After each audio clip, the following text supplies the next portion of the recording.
So on last turn, we are discussing about YACC, that is yet another compiler. Now see another example where we will handle ambiguity. Okay. So first see the input specification file. In declaration part, we have included two files. One is ctype.h to read character from the keyboard and recognize it is digit or a number or a character. So we use this ctype.h. Then stdio, you are standard IO for standard IO operation. We use this file, and then we define a macro YYS type, stack type. It is double. Double is the data type. The content, we define this. Okay. Now we use, in previous example we have used single digit. Now we will constitute number. We'll see how we may constitute number. And now here you see this is the precedence and associativity. Left associative plus and minus lower precedence. Then next left associative, and this is the unary minus, which is right associative. Okay. This entire is a declaration part, in which this portion is the declaration related to YACC, and this is the declaration related to C. Now see the grammar.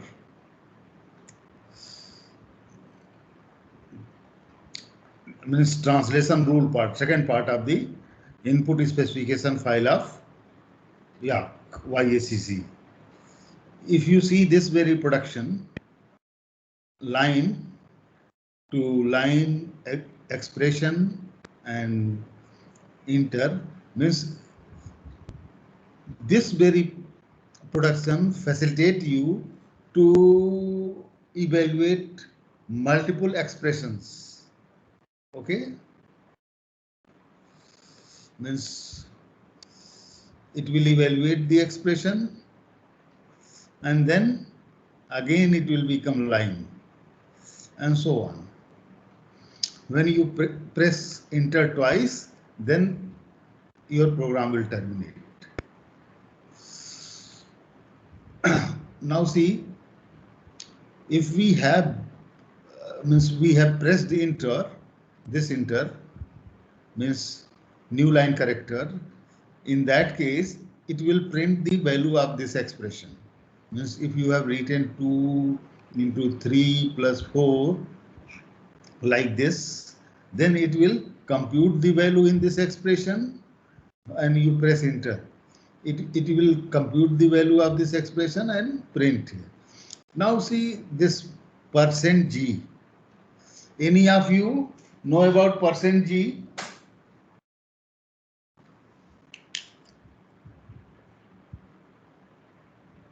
नहीं आता, नहीं पता.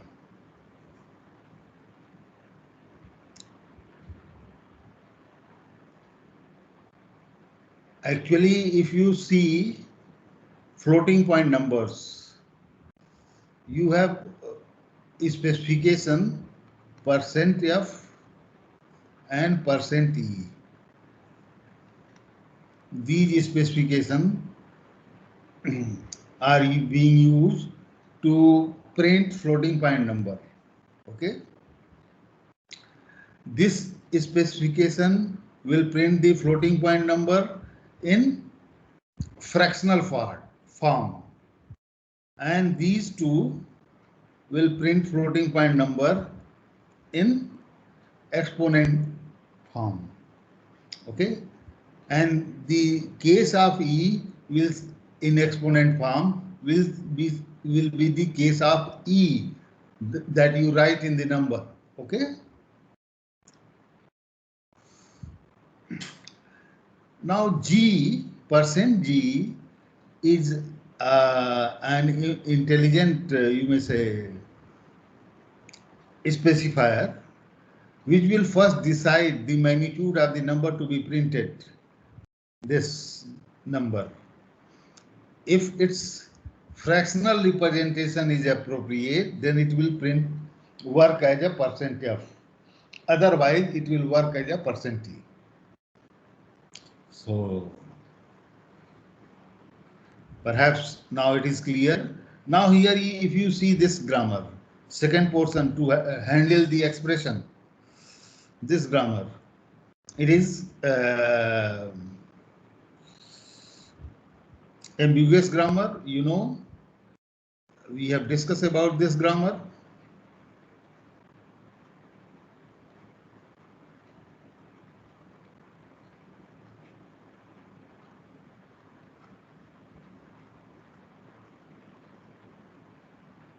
E means expression only. Okay. Same grammar. So, and you know, if we have plus, then it will do this operation. This is the R value of this expression, and this will be the R value of this expression, and the result will be stored in L value of this expression. Okay.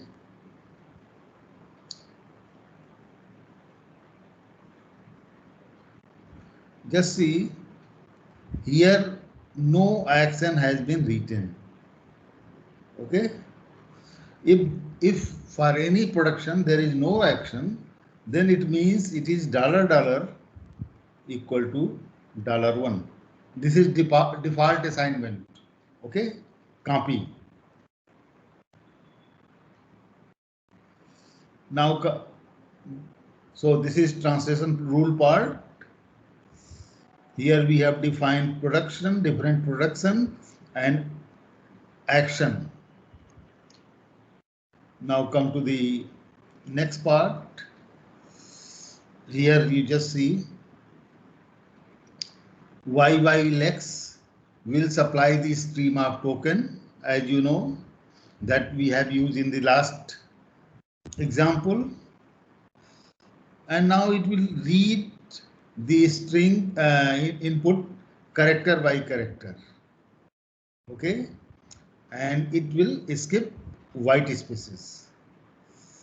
If it is dot or digit, then it will capture it. What is stdio then? For this we have included stdio.h, and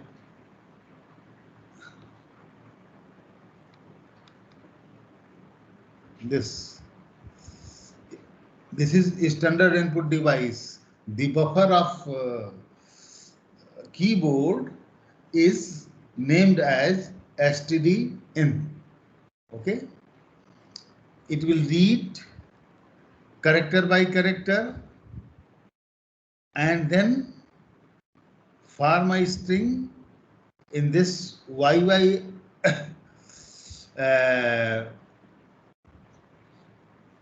we through this means from that is string we just can find the number. Okay. It is LF. LF means long floating point number, and read and return as number. Okay. But if it is not this, then it will return character itself. Okay. Means if you have 2.3 into 5.4 plus 6.7, then it will in point and 3, it will enter into this if and return 2.3 as a number. Okay. For this asterisk, it will return character. Then again, it will read character by character 5.4, and through this scanf, it will group it 5.4 and return as number, second number. Then plus as a character 6.7 as again a number. So in this way, here just see v main. Now you can directly compile with CC. Okay, I will just explain how we use this. If you know that without main you can't compile any C program. In your C program you must have main. Okay, so it is main, and it is calling the main function of YY parse. This, and this is used for handling the error. So for this you have to for keyword of the YACC, you can refer the book as a reference. Okay. Now how we use, just see, suppose we have written a file in okay,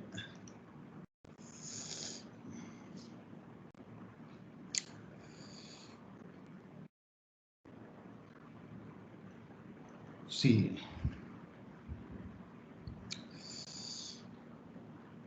AA.y input specification file. Then you can write y and dollar prompt YACC A.y. Okay. Then it will generate y.tab.c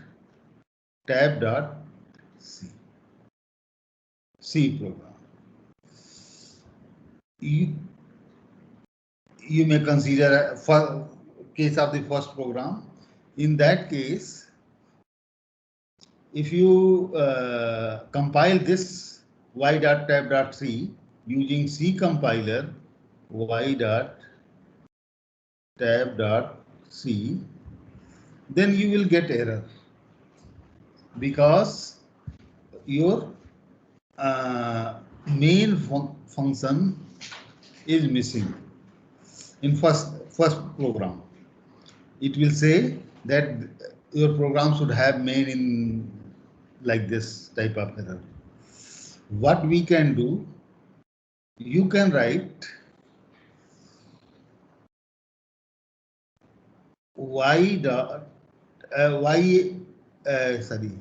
cc y.tab.c minus ly. If you have worked on standard C compiler, okay, so in standard C compiler, suppose you have used any mathematical function like sine, cos in your program, and if you compile, suppose your program is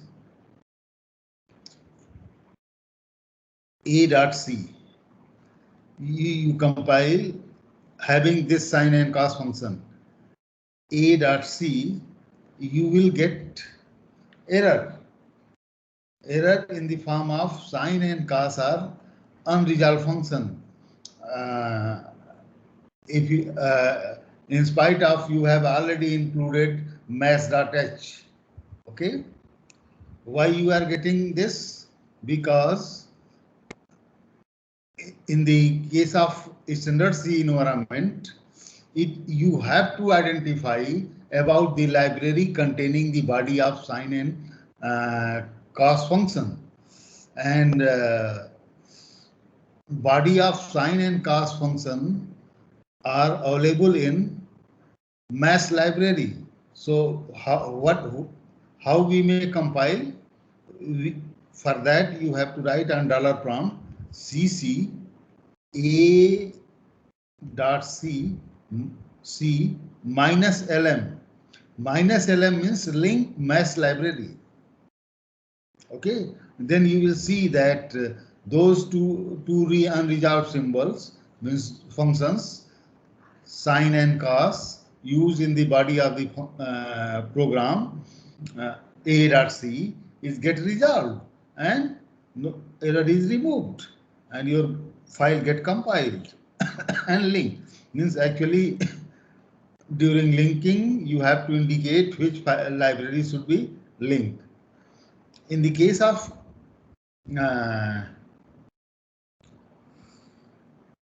okay,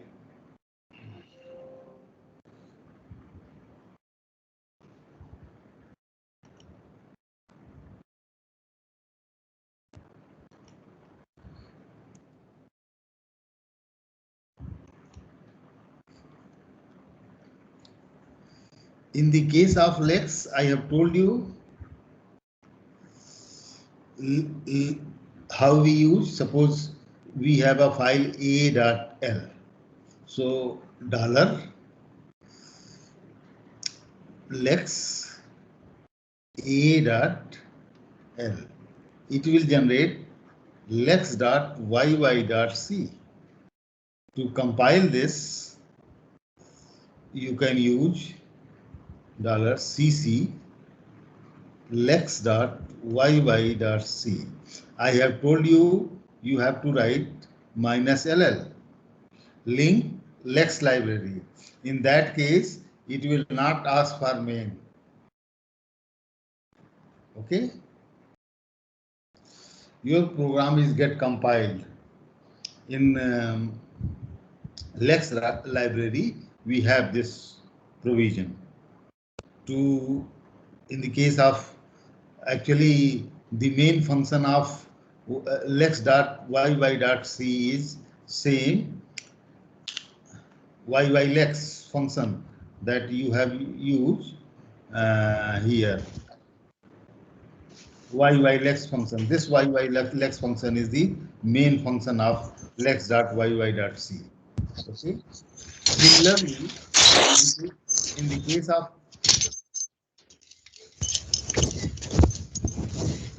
बंद करो YACC, suppose a.y is the file containing the specification of the language. It will generate y tab.c. You can use cc y.tab.c minus ly link Yacc library. Then no need to include main. Have the main function. YY-pass is the main function of this very C program. Okay, and it will work as a main. Apart from this, through this YACC, you can generate several more files. Like you can, if you write YACC a.y minus d a.y YACC minus d a.y, it will generate y.tab.c as well as y.tab.h, a header file. This header file contains the information about token it will assign the value to the token in this reserve words. Means in the case of previous example, you have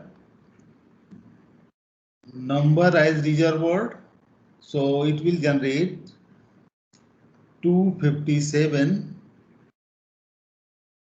to this number, token number, and this will be used by the lexical analyzer, lex. So for generation of the number, okay. So in the place of token name, it will generate this 257. Actually, up to 256 we have ASCII code. So it will generate number. Suppose you are using a language. So for each reserve word, if, then, else, for each reserve word, it will assign a number. And this number is used by the lexical analyzer for generation of the token. So what we have to do? We have to generate this header file from by YACC, but we have to use this header file in this file, input specification file of lex, as a include file. Okay. We can get the table entire description. Suppose you have used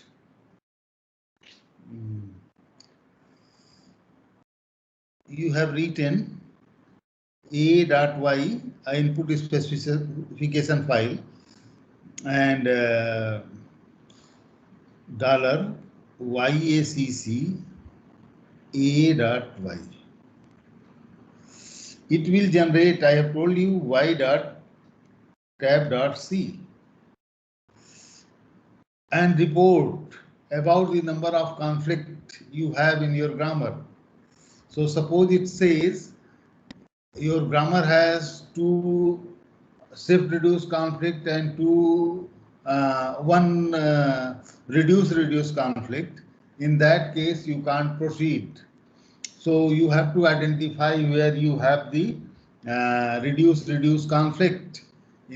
So what you can do, you have to look into the table. So to look into the table, we have the option $YACC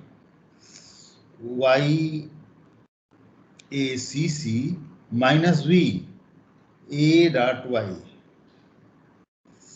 It will generate 2 files. One is y.tab.c, another is y.output. Okay. This y.output file contains about the description of the table, means state and means action field, and go to entry about the action field as well as go to field. Okay, and if you have the conflict is rightly pointed out in that very file, and accordingly you can take action to change the grammar, and any action you want to take you can go for. Okay. Now how we use lex and yak together? Just this.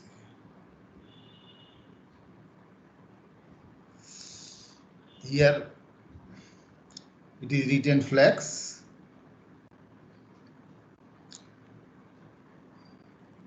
If you write lex, it will work. You just see y.tab.h will be the header file for this, and it is part of, you can include here, and you can generate through YACC, and it will generate. So now you can write a parser, means YACC input specification file, suppose a.y, and in this file you can include y.tab.c lex dot yy dot c. Okay, see.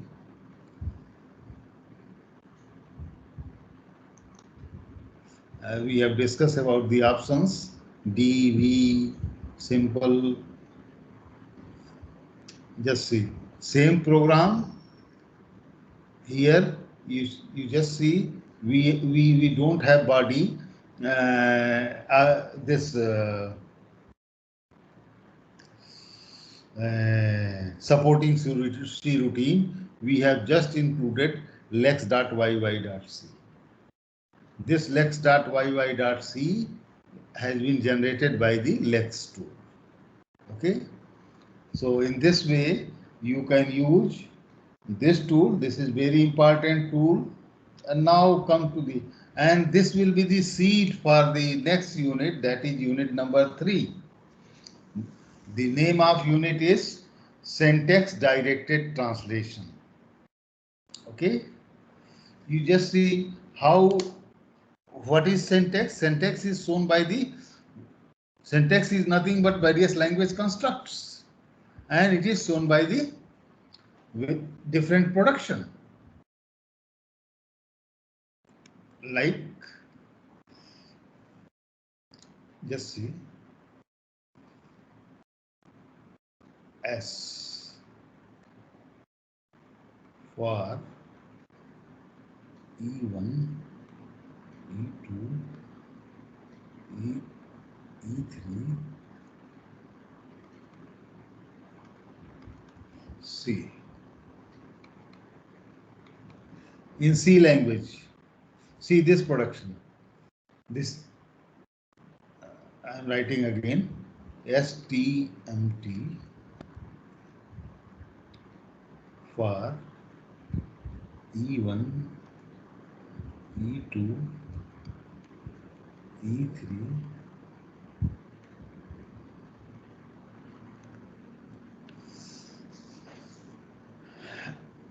now see, this is a statement. It is a statement which left side statement is for expression 1, expression 2, expression 3 followed by statement. Now see what is this statement? It is a statement list. In this is the construct of C language for statement. Just see,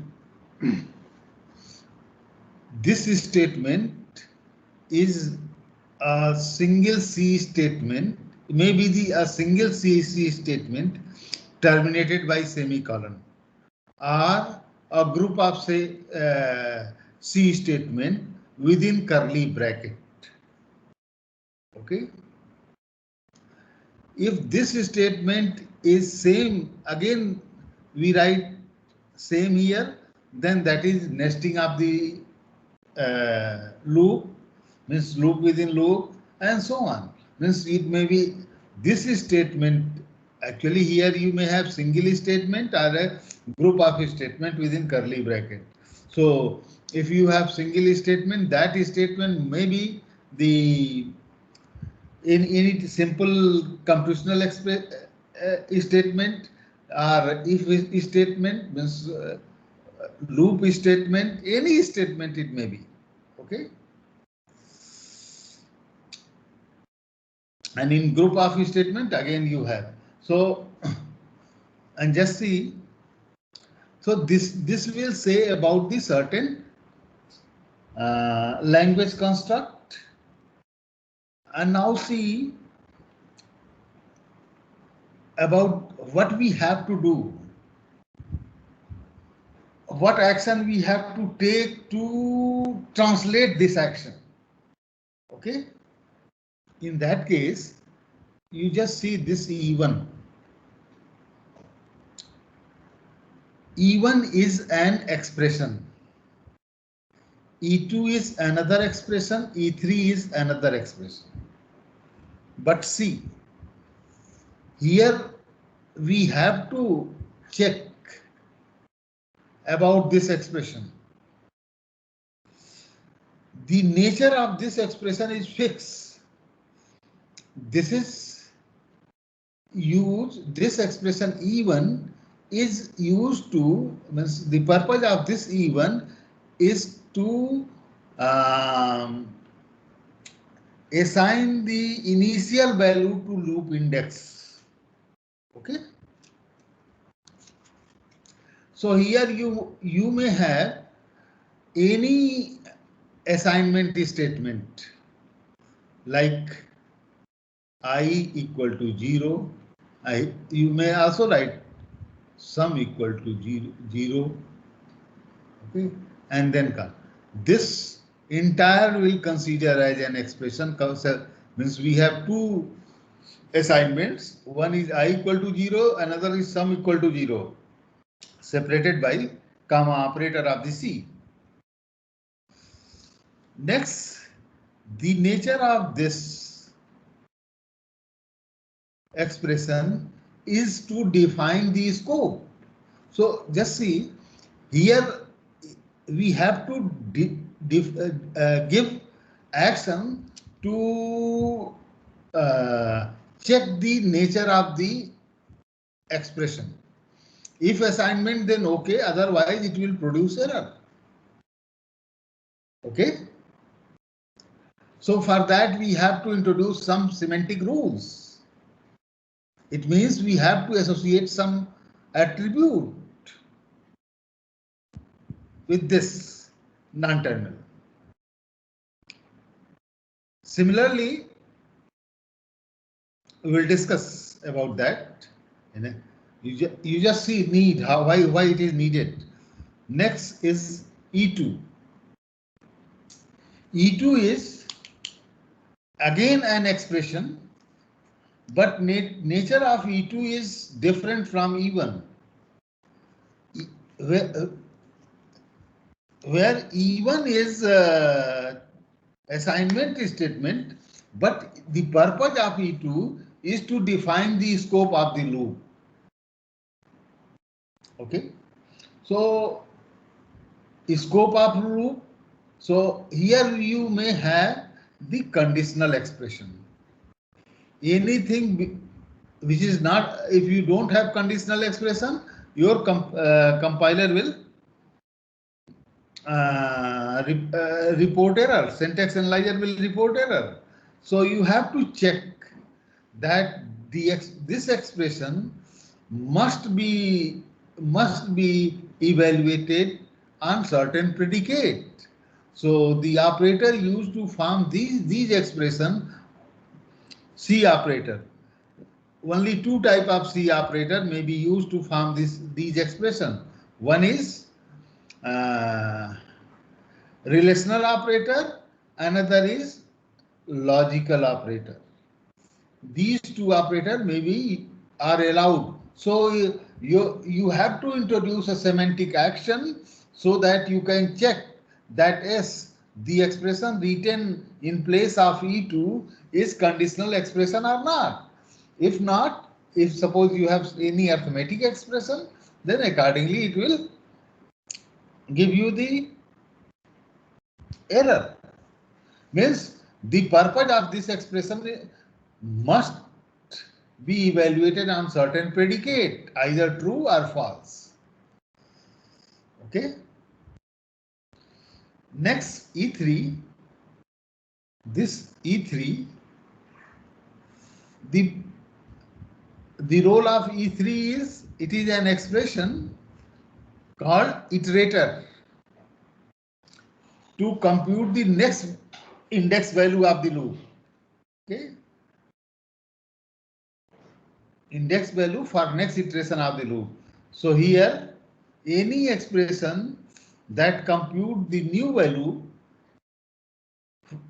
means this type of expression, I has some I, this is the distance value, I with some distance. You may have I plus plus, I minus minus, here plus minus. Okay. So it will check. Here you may introduce semantic action. Here you may introduce semantic action. Here you may introduce semantic action to check the validity. Then you can go for the translation. So we will discuss about the translation, how we go for the translation. Okay. So before discussing the translation, and this translation is called syntax directed translation. So in next unit, that is unit number 3, we will discuss about the syntax directed translation. You just see.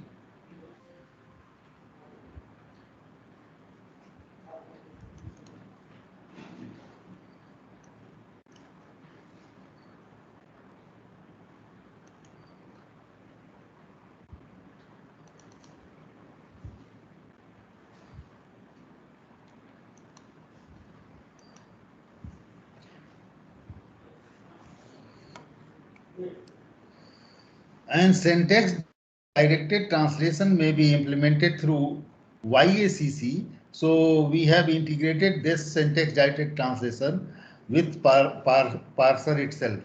So just see, we have lexical analyzer, and here we are not generate the parse tree. We have used this YACC for syntax directed translation directly. Means now we have to embed in action field, means in translation rule part, we write a production to show a certain syntax of language, and then we define the action, what action to be taken. Okay. So if the actions are embedded with the production of the grammar in the input specification file of the YACC, then that is syntax directed translation, because syntax is shown by the production, and we say embed actions so for the translation, so it is called syntax directed translation. Okay. And the previous discussion for loop, I have told you we have checked about the E1, E2, E3, all three expressions, and that checking is called semantic checkings. Means the expression E1, E2, E3 must be semantically correct. Okay. Semantically correct means the purpose for which that expression is provided, you must have that type of expression there. Okay.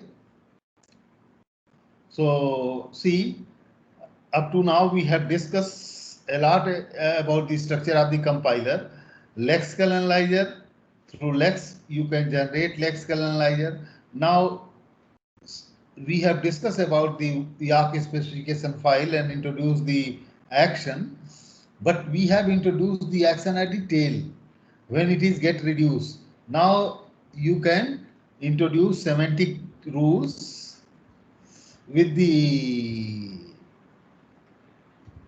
production of the grammar, and then that will become syntax directed translation. If semantic rule is related to Java language, okay, then it will generate Java bytecode.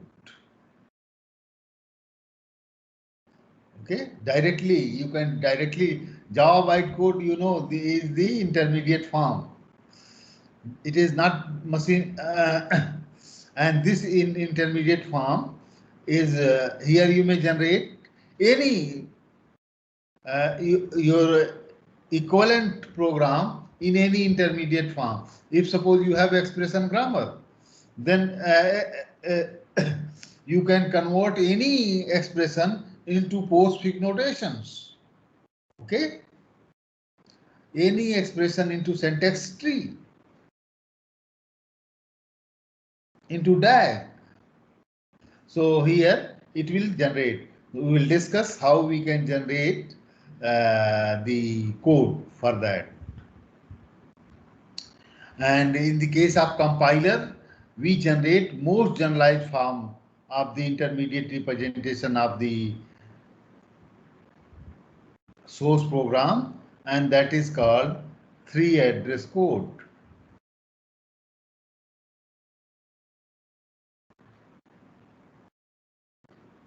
Three-address code.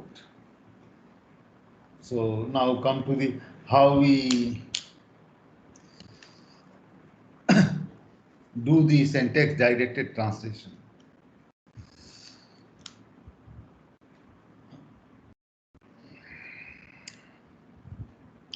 Each grammar symbol is associated with attribute. I have told you $$ is $1 into $3. You have used. This is the attribute. It is for E to E into E. So the $1 is the attribute associated with this E, and $3 is the attribute associated with this E. If its attribute is 5 and its attribute is 3, then 5 into 3, 15 is returned and attached as a this. This attribute is called synthesize attribute. Okay. And to implement the attribute, we have to define the semantic rules. We have to associate the semantic rules. Okay.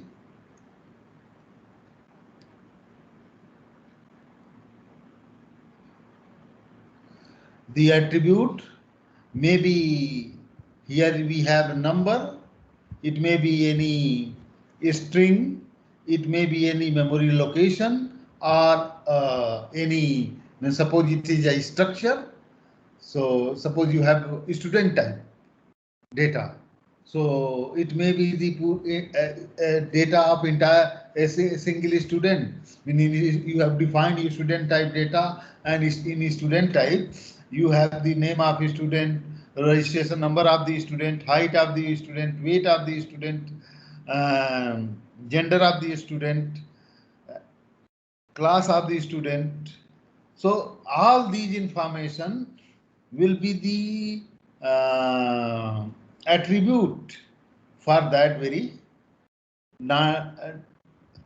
grammar symbol showing a particular student. Okay.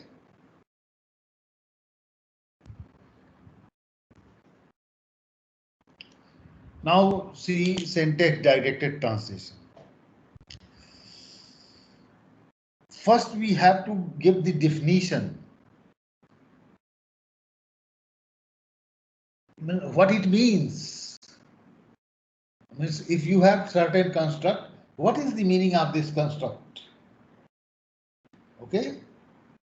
Then you can define a scheme for implementation of the meaning to do the translation. Okay, that is entire syntax directed translation. So syntax directed translation consists of syntax directed definitions as well as translation scheme.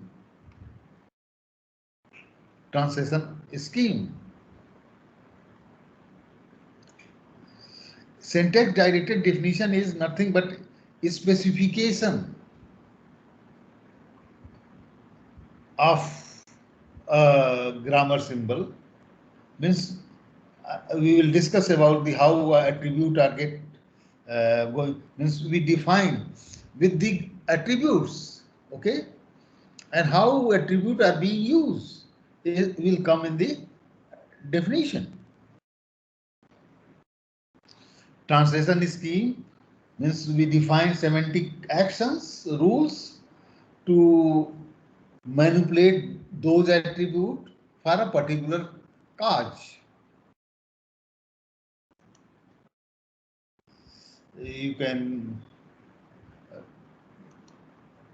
just see here attribute grammar. We have already discussed this.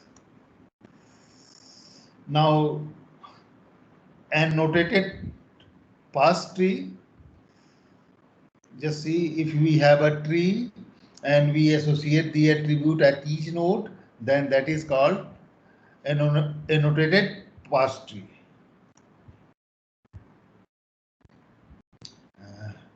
Actually, your parser generates syntactic structure in form of parse tree, and in parse tree you preserve the meaning of the input text or input program.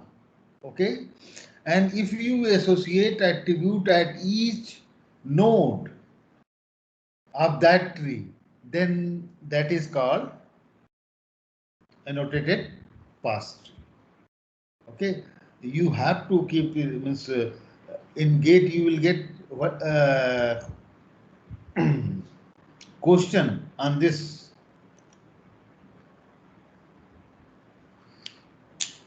Just see.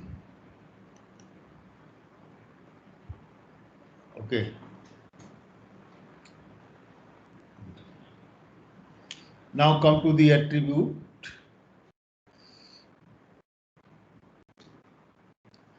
We have two type of attribute.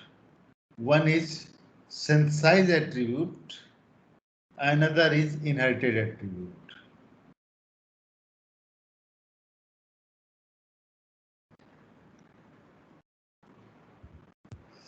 Synthesized attribute for suppose we have E plus E. You have the attribute associated with this non-terminal is $1. With this non-terminal is $3. You perform the plus operation and associate with this E $. So it will be the synthesized attribute. Okay. You have inherited attribute, means attribute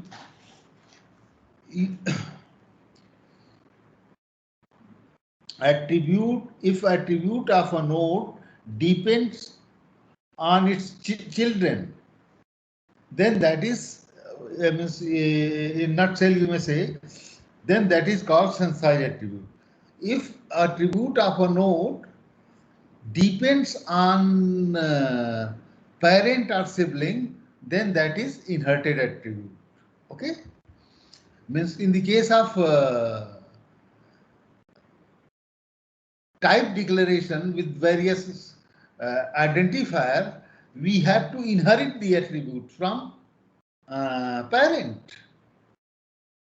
Okay, so that type of attribute is called inherited attribute, and the attribute here we have discussed is called synthesized attribute. This is the definition. You can synthesize attribute means B may be the synthesized attribute that I have just told you, an inherited attribute in the case of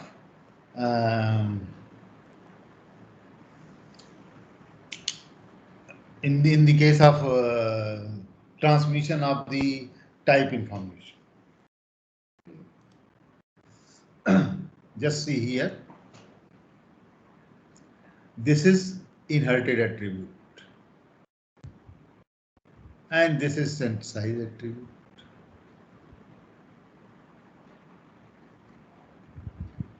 Example.